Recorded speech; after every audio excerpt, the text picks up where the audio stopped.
Hello folks, I'm Contestant Zero, Brawl Fight Production, and the first part, Sakura Forest Girls 3. No idea why it's even my subcam is first, but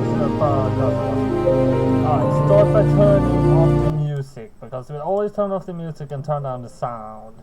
So, we're back in Sakura Girls 3, Forest Girls 3, and one thing is very different about this Sakura game from all others. The video capture. The video capture is exactly the same as a 4 Girls 2. It's never been that before. I always had to adjust the video capture from every single Sakura game to the next. But this one had the exact same as the Sakura Forest Girls 2, which is very different. Okay, so in Sakura Girls 2, I checked out the other stories. There actually is a story where you stay with Aeri, and Imola actually doesn't become totally super crazy towards the end. But technically, because it's a Sakura Forest Girls 3, it does then mean that most people definitely did the same choices as me, which means that the Sakura Forest Girls 3 exists. If it hadn't been like that, Sakura Forest Girls 3 would not exist. And also, I checked every single kind of ending you could get by playing through them, doing different choices like 100 times. There is only the ending I got and the ending where you stay with Princess Aeri. But considering that, but let's see, how many pictures? 6, 12, 18. Okay, 18 pictures, that will be just fine. Yeah, I also wanted to see, because it is very similar to Sakura Force Girls 3 too, so I just wanted to see if my load save somehow transferred over. Alright, I have not done anything yet. I haven't even seen if the game actually works. So, well, let's just jump straight into it. Yeah, we start off in the person. Don't believe this. This is so humiliating. My body is bound with thick ropes and my arms are strung up above my head. My back is pressed against the cold stone floor and my legs are shackled with silver manacles. Try though I might, I can't break free. I'm trapped in this dingy dungeon at the mercy of the strange shimmering creatures which lurks within it. Well, that's slimes. I did not like all the pictures I saw. I mean, if we would take slime, I could definitely handle it. Maya, I think she could also handle it. Bayana, I don't think she could handle it that well. I can't see any way of escaping from my current predicament. I feel utterly helpless. Nobody knows where I am save for my friends who are similarly trapped in and the woman who brought us here in the first place. It seems highly unlikely Mala will let us leave in a hurry. The entirety of her plan hinges upon us staying here forever and ever. If she has her way, we'll be trapped in this village forever. I'm just gonna see so the recording works well. Yeah, it does. I do not know if I ever gonna stream Sakura, but I'm not gonna stream a Sakura that jumps over from another Sakura then. And it still is gonna be short episodes. But stream, considering I do several episodes of stream, it would still be a couple of hours of work, but that's could do. If she has a way, we'll be trapped in this village forever. What can we do? Goodness me, Imola did quite a thorough job with these restraints. They're too strong to be torn asunder by brute force, and they're impervious to my magic. This could be quite bad. One of my companions frowns. She, like me, is tied up. She is sprawled on the ground, wrist bound with courses, ropes, her ankles shackled to the floor. Oh no. Ayana, my shattered friend, whimpers. Her blue eyes are large with fright like a rabbit, and I can see her shaking. Yeah, I thought Ayana would not be too good at handling something like this. Actually, one thing I just want to mention, and I'm doing these Sakura episodes before Dying Light 2. This is also, I think this also will be out before Dying Light 2, because I have it on my computer installed and ready to go. So after I've done Sakura, this Sakura episodes, I will actually jump straight into doing Dying Light 2. That's gonna be stream recorded, so if you don't catch the stream, you're gonna see them come out on YouTube in a few months. Yeah, that's how it goes, pretty much. Yeah, we see that. Oh no, oh no, oh no. I like to save you, but I don't know if I can. I'm not strong enough.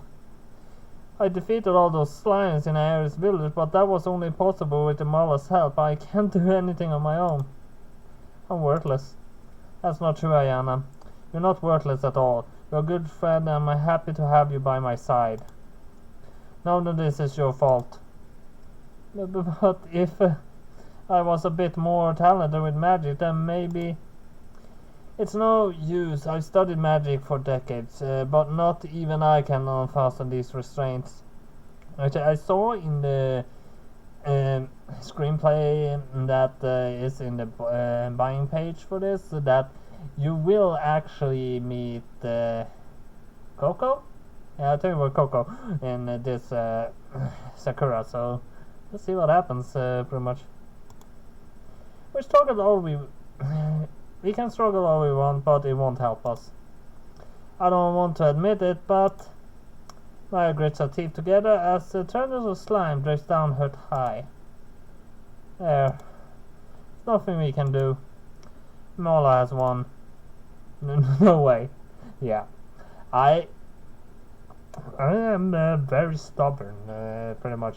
I wouldn't give up until pretty much my hands are ripped straight off the hinges.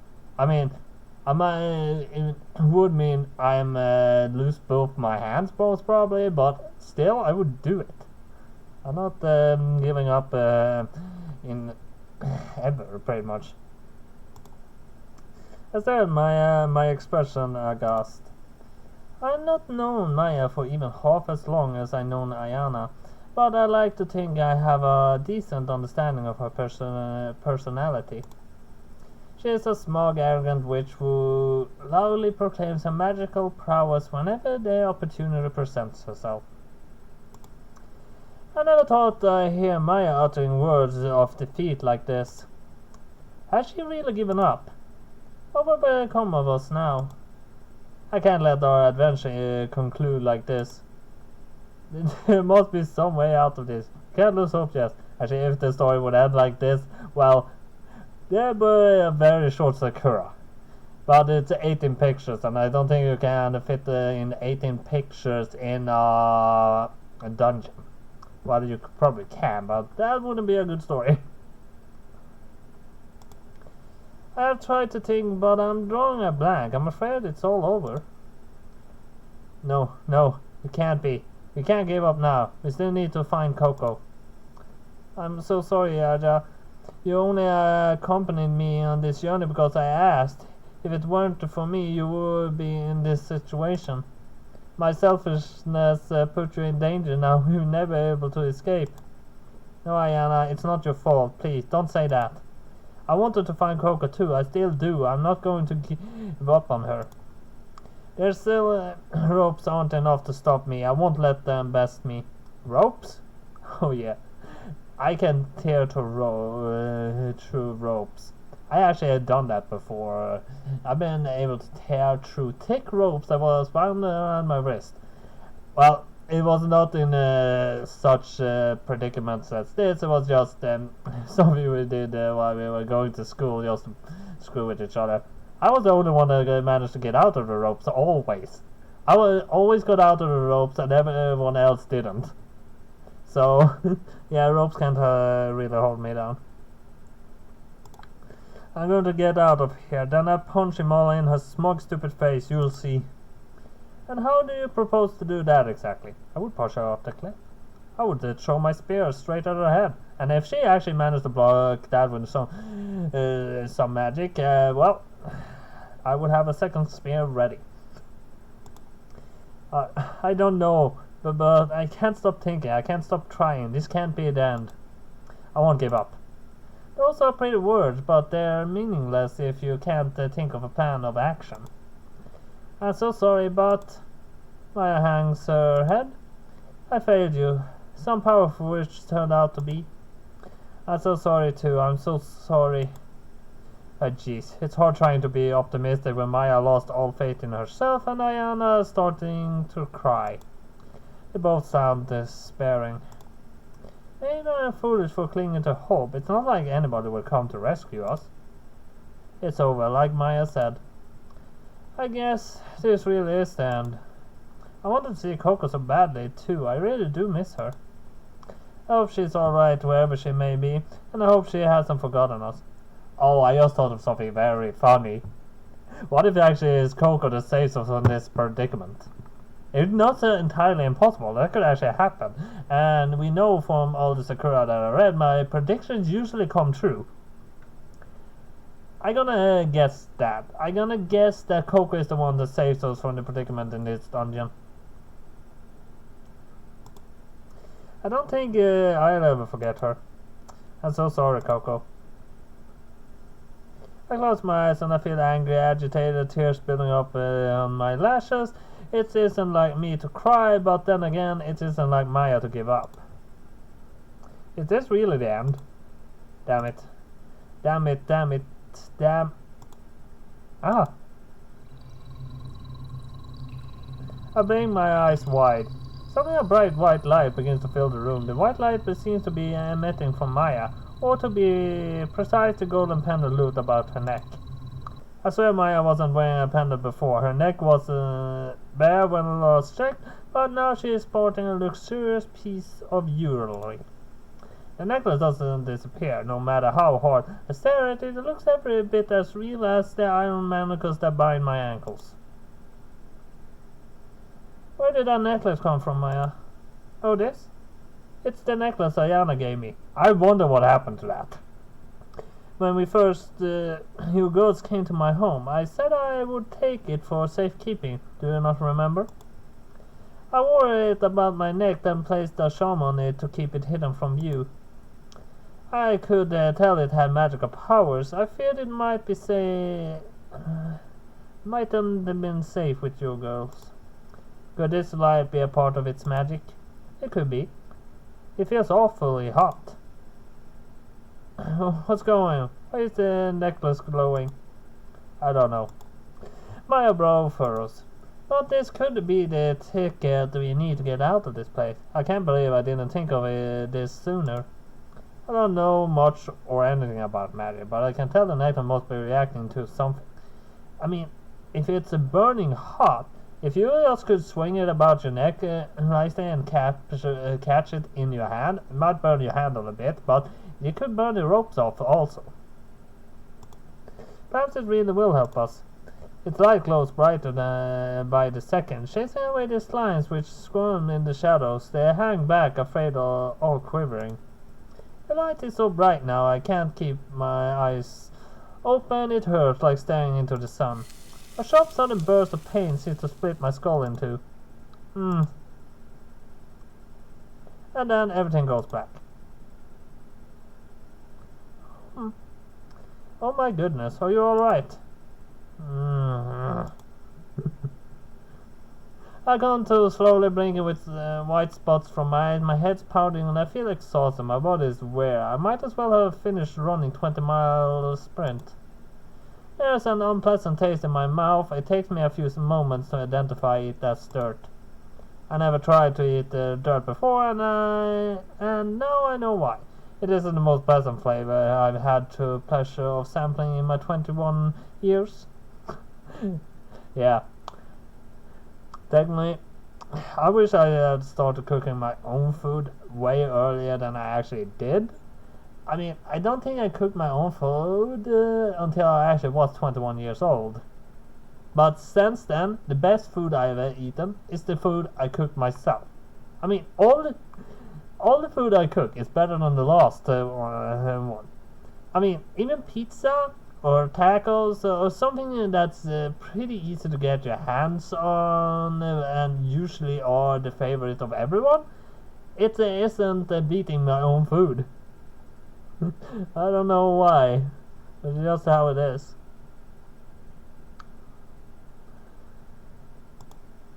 In fact, it's quite unpleasant. Who would have thought? I guess that's what happens when you end up face down on the ground.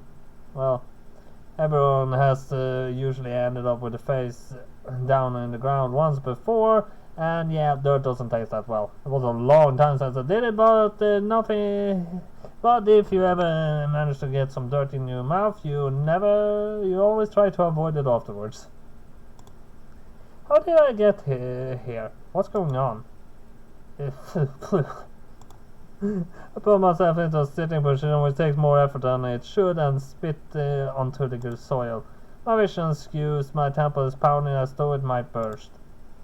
Oh, you're alright, please don't push yourself. You look like you've been through the wars. It's alright, I endured worse. I blink in an attempt to orient myself and look about.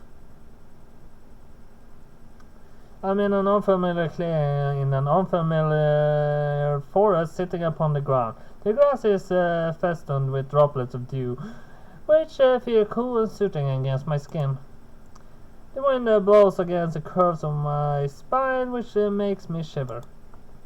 I can feel nature's ever cares in an unusually intimate manner. Why is it almost as if I look down at myself, then my face turns red. I'm not wearing any clothes. What happened to my dress, my shoes, my spear?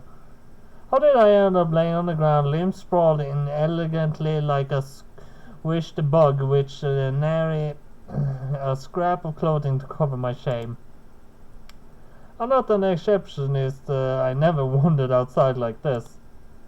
I could sleepwalk out here, I suppose, but judging by the sun's position in the azure sky, it must be around midday. I never sleep in this late, and I make it a habit to wake up early every morning, with the rising of the birds. That's something my parents taught me. Hunters aren't supposed to be slovenly. We must awake in tandem with the natural world, so we might better understand our quarries. If my parents could see me right now, they'd be so disappointed. Putting that aside, it's weird that I sleepwalk anyway. I've heard it said when I do sleep, I resemble a log. I never once gotten out and wandered around while snoozing, at least as far as I know. I don't sleep naked either. I always wear undergarments in bed, no matter how hot the weather. Well, I usually sleep with some clothes on also, but I do sleep naked if it's something like if my clothes start to feel extra constricting, I usually just take them all off and continue sleeping. I mean, sleeping completely naked is very pleasant. Don't tell me I have some secret hetero undiscovered fetish for stripping and meandering outdoors at night, which has only just been exposed. Speaking of exposure, there really is a lot of me on display right now. Embarrassed, I wrap my arms around my middle in an attempt to cover myself from the person who discovered me. It's too late for that, obviously. She must have seen everything already. But now I've returned to my senses, I need to try and act appropriately. Well, it's at least a girl and not a man, so at least there exactly aren't anything to cover up that they aren't familiar with. I'm so sorry, it's not what it looks like. I don't have any weird kinks, I swear. I don't even know how I ended up in this situation. My mind's full of blanks. I can't remember what happened. I feel like I've woken up from yeah, that's Koko, definitely. At least it's very familiar to Koko. So we did about 20 minutes, so it actually is a good time to end this episode. So that was all I have for Sakura Forest Girls 3 this time. Now, so hit like and subscribe, and see you next time. Bye bye.